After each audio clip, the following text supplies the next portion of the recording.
Hey guys, I'm back and I'm showing you how to catch stitch your seam allowance to your interfacing. So here's your princess seam, this is the seam allowance, and here is the interfacing on the side piece.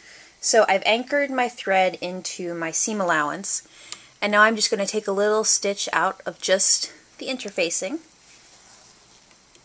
And the catch stitch is interesting because you work the opposite way than you normally do.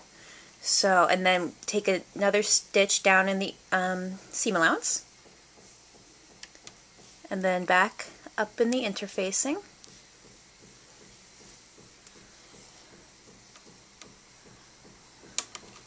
back in the seam allowance,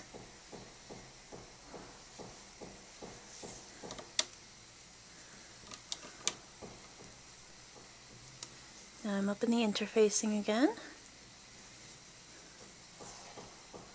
And it's just sort of forming this little zigzag.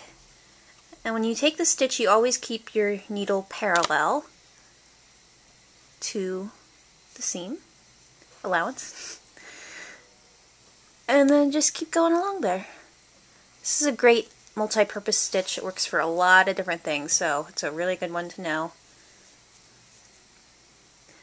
And in this case, it's just going to hold that seam allowance down to the interfacing perfectly.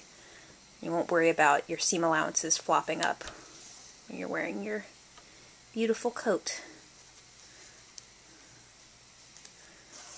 It's best to do this with silk thread. I'm using a cotton thread because I wanted a color that would show up, and this is what I had. So hopefully you can see that. I'll take a picture. But that's all there is to it. Then you just keep going along till you finish that seam allowance. Okay, thanks guys.